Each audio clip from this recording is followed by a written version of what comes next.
حضرت امام حسین شہید کر دیے گئے، ان کا خاندان شہید کر دیا گیا۔ صرف 14 سال کے امام زین العابدین رضی اللہ تعالی عنہ اس حادثے میں، اس واقعہ میں جو ہے وہ بچے، اور سب سے زیادہ دکھ اپنی آنکھوں سے انہوں نے دیکھے۔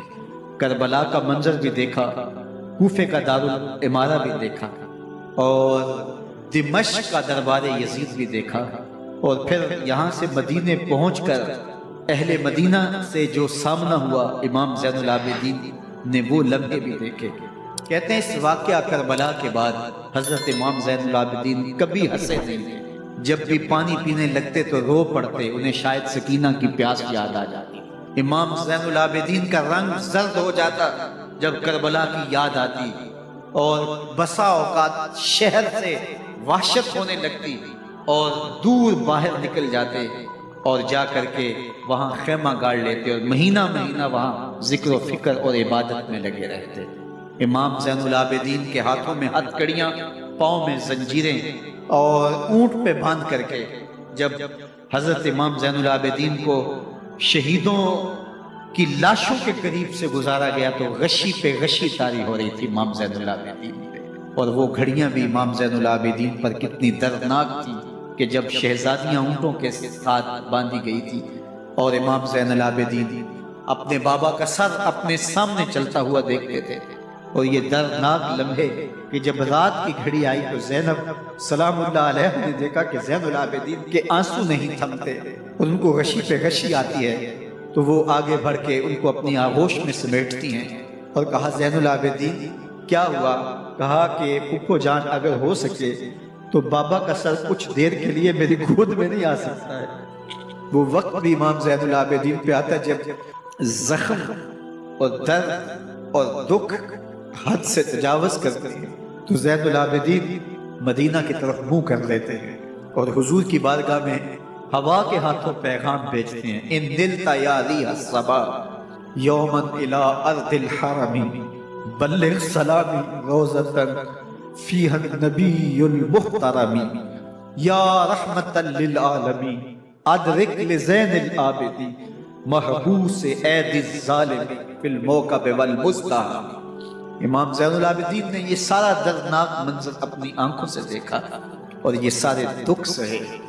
امام زہری کہتے ہیں کہ ولید کے زمانے میں دوبارہ امام زین العابدین کو پکڑ لیا گیا اور ان کے ہاتھوں میں دوبارہ ہتھ کڑیاں اور پاؤں میں بیڑیاں ڈال دی گئی۔ میں ملنے گیا تو جو ہی امام کے ہاتھوں میں ہتھ کڑیاں دیکھی تو میرا دل ڈولنے لگا اور میری آواز گلے میں دب گئی اور آنسو تھے کہ تھمتے نہیں تھے۔ تو امام زین العابدین نے مجھے دیکھا تو مجھے تسلی دیتے ہوئے کہا زہری کیا ہوا تمہیں؟ تو میں نے کہا حضرت کربلا میں تھوڑے دکھ دیکھے تھے اور اب یہ حالت مجھ سے دیکھی نہیں جا رہی۔ تو امام زین العابدین نے ان زنجیروں کو اور ان ہتھ کڑیوں کو جن سے آپ جکڑے گئے تھے جھٹکا دیا، لوہے کی زنجیریں ٹوٹ گئیں۔ کہا زہری ہم اللہ کی تقدیر پہ راضی ہے ورنہ یہ زنجیریں کیا ہوتی۔ حضور علیہ السلام کے سارے صحابی مختلف پھول ہیں۔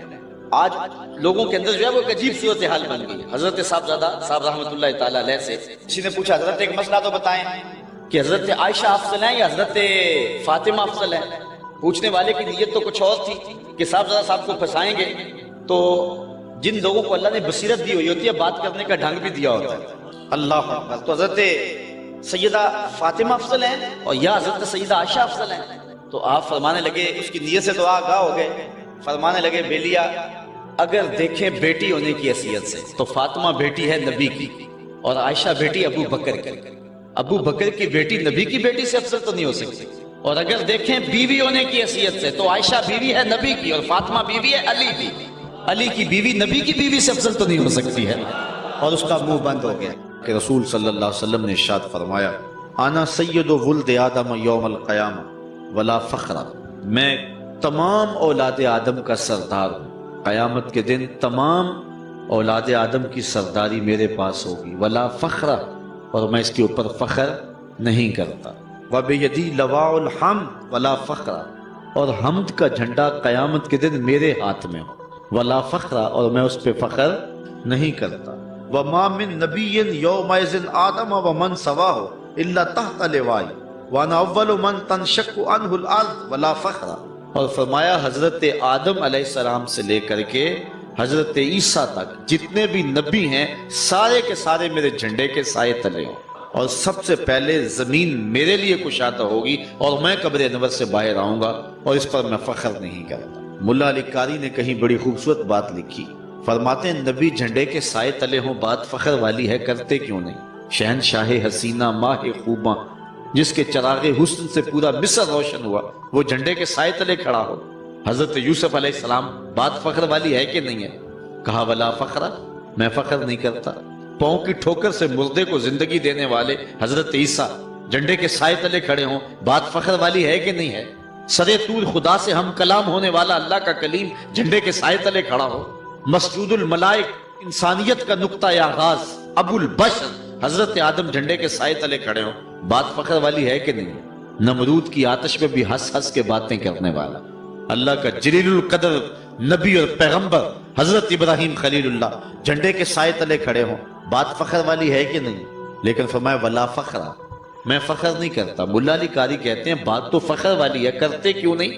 تو پھر بڑا خوبصورت جواب دیا، کہا کلام کا نتیجہ یہ ہے کہ میں فخر نہیں کرتا، یہ میں فخر کیوں کروں کہ میرے جھنڈے کے سائے تلے ہیں؟ یہ تو انہیں فخر کرنا چاہیے کہ میرے جھنڈے کا سایہ مل گیا ہے۔ یہ نبیوں کے لیے فخر ہے کہ میرے جھنڈے کا سایہ انہیں نصیب ہو گیا۔ فخر کا دل میں دریچہ باز کرنا چاہیے، جن کا تو آقا ہے ان کو ناز کرنا چاہیے۔ اللہ اکبر۔ آج دنیا چاند پہ جا کے فخر کرتی ہے، اور میرا نبی چاند کو قدموں میں بلا کر بھی فخر نہیں کرتا، اس لیے کہ یہ حضور کے لیے فخر کی بات نہیں ہے، یہ تو چاند کے لیے فخر کی بات ہے کہ حضور نے قدموں میں بلا لیا ہے۔ اس لیے فرمایا سارے نبی میرے جھنڈے کے سائے تلے ہوں گے۔ یہ شان ہے ہمارے آقا کی، یہ رفعت ہے ہمارے آقا و مولا کی، یہ حضور کی عظمت و رفعت ہے۔ اسی لیے اعلی حضرت فرماتے ہیں سب سے اعلیٰ و اولا ہمارا نبی، سب سے بالا و والا ہمارا نبی، خلق سے اولیاء، اولیاء سے رسل اور رسولوں سے اعلیٰ ہمارا نبی۔ سب سے اونچی شان اگر کسی کو عطا کی گئی ہے تو وہ میرے اور آپ کے آقا و مولا کو عطا کی گئی۔ ہماری تو توجہ یہ ہے کہ یہ چہرے کے میل کچیل نکلے، بدن کی میل کچیل دور ہو، ہمارے کپڑے بڑے ستھرے ہونے چاہیے۔ ہمارا تو دھیان اپنے ظاہر پہ نا، لیکن اہل اللہ کا دھیان باطن پہ ہوتا ہے۔ صوفیہ فرماتے ہیں کہ اندر صاف کرو۔ حضرت سلطان باہو بولے دل کالے نالو منہ کالا چنگا، جے کو یہ رمز پچھانے ہو۔ اگر یہ رمز سمجھ میں آ گئی کہ منہ کالا ہو تو کوئی نہیں، دل کالا نہیں ہونا چاہیے۔ ابو لہب کا کیا معنی؟ شعلے کی طرح چمکتا ہوا چہرہ رکھنے والا، اس کو اسی لیے ابو لہب کہتے ہیں، اس کا چہرہ ایسا چمکدار تھا تو اس وجہ سے اس کو ابو لہب کہتے تھے۔ تو چہرہ اس کا بڑا چمکدار تھا، دل کالا تھا، جہنم کا ایندھن بن گیا، قرآن نے پھٹکار ڈالی۔ اور ایک وہ بھی تھا جس کا دل صاف تھا لیکن بلال کا رنگ کالا تھا، اس کا اندر چٹا تھا باہر کالا تھا۔ اللہ اکبر۔ لیکن وہ تھا کرموں والا، وہ تھا رحمتوں والا، اور حضور علیہ السلام کا متوالا۔ تو بات باطن کی ہے، بات ظاہر کی نہیں ہے۔ ہم اندر صفائی کی توجہ نہیں دیتے، باہر کی صفائی کی توجہ دیتے۔ پہلے اندر صاف کر لیں، اندر صاف ہو گیا تو پھر باہر بھی صاف کر لیں۔ اور اگر باہر صاف ہے اور اندر میل کچیل ہے تو باہو بولے کہ دل کالے نالوں منہ کالا چنگا، جے کو یہ رمز پچھانے ہو۔ اللہ کے محبوب علیہ السلام فرمائے اگر یہ صحیح ہو گیا تو پورا جسم صحیح ہو گیا۔ اور حضرت رومی نے جو اقبال کے مرشد تھے کہا کہ دل کو قابو میں کر لو، یہی حج اکبر ہے۔ حج اکبر کر لیا لیکن دل ہی ٹھیک نہ ہوا، کہتے ہیں کعبہ گیا گل نہیں مک دیجئے، دلو نہ مکائیے۔ تو کہا اس کی اصلاح کرو، یہ حج اکبر ہے۔ از ہزاراں کعبہ یک دل بہتر ہے، ہزار کعبے سے ایک دل بہتر ہے۔ وہ کیسے؟ اس لیے کہ کعبہ بنگاہ خلیل اطہر است، کعبہ حضرت ابراہیم خلیل کی بنیاد ہے اور دل رب جلیل کی گزرگاہ ہے۔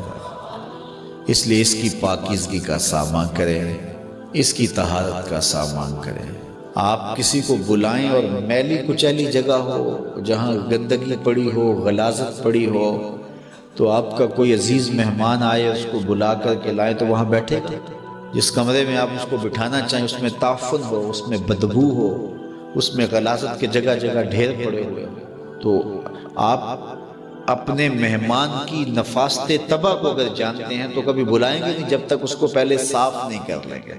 کئی لوگ کہتے ہیں جی ہمارا جی چاہتا ہے کہ آپ کو بلائیں، لیکن ابھی ہماری گلی بہت گندی ہے، ہمارے گھر میں ابھی کام ہو رہا ہے، جب کام ہو جائے گا تو پھر ہم آپ کو بلائیں گے۔ ہم شادی اس لیے لیٹ کر رہے ہیں کہ مہمانوں نے آنا ہے تو ابھی ہمارے مسئلے چل رہے ہیں۔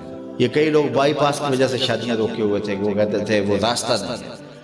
تو آپ کسی مہمان کو بلاتے ہیں تو اس کے لیے اچھی جگہ کا ارینج کرتے ہیں، اور اگر وہاں ڈھیر گندگی اور غلاظت کے پڑے ہوں تو مہمان کو آپ بھی نہیں بلاتے، اور اگر آپ یہ غلطی کر بھی لیں گے تو مہمان آپ کے بارے میں کیا رائے قائم کرے گا، اور وہ ناراض ہو کے چلا جائے گا کہ آپ کتنے بدتمیز ہیں کہ آپ نے مجھے بلایا اور گھر میں غلاظت کے ڈھیر پڑے ہوئے ہیں۔ اللہ اکبر۔ لیکن اگر آپ گھر کو مصفح کرتے ہیں، مزکہ کرتے ہیں، صاف کرتے ہیں، ستھرا کرتے ہیں، قالین بچھاتے ہیں، عطر چھڑکتے ہیں، تو پھر آپ کہتے ہیں جناب اب تو آئیے نا، ماحول میں خوشبوئیں پھیلی ہوئی ہیں۔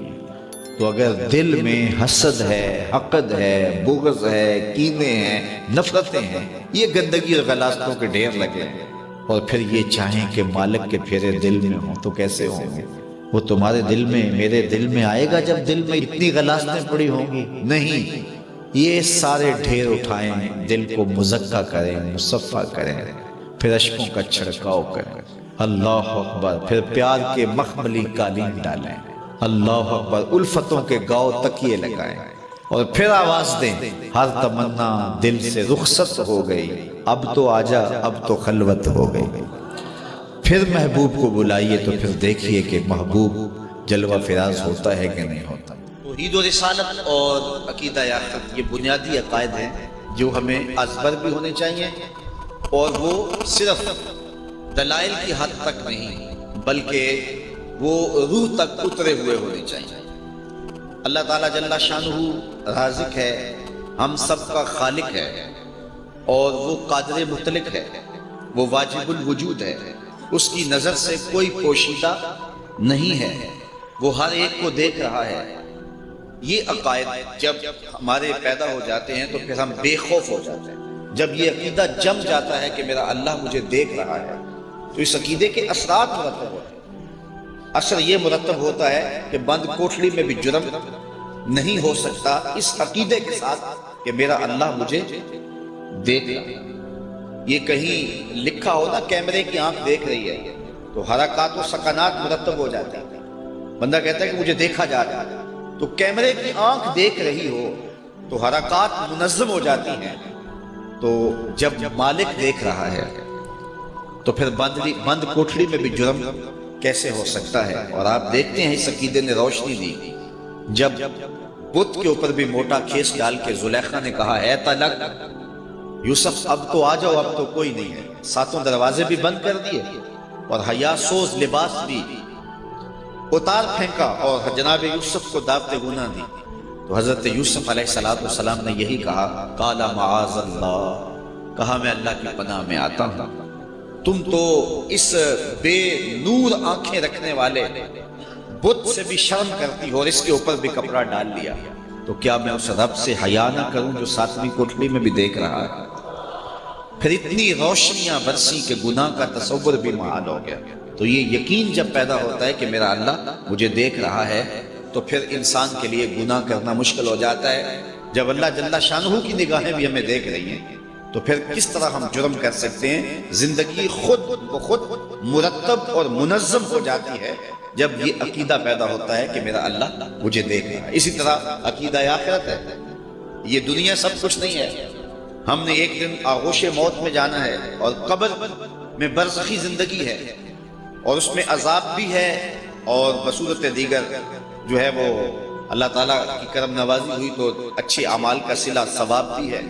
اسی طرح یوم حشر ہے، میزان ہے، اعمال تولے جانے ہیں، اور اعمال کے مطابق لوگ پسینے میں شرابور ہوں گے، کوئی ٹخنوں تک، کوئی گھٹنوں تک، کوئی کمر تک، کسی کو پسینے کی لگام دی جائے گی اور کوئی ڈوبا ہوگا پسینے میں، اور وہ پسینہ اتنا گرم اور بدبودار ہوگا کہ ابن رجب حنبلی لکھتے ہیں اس کا ایک قطرہ اب اگر دنیا پہ ڈال دیا جائے انسان تو انسان رہے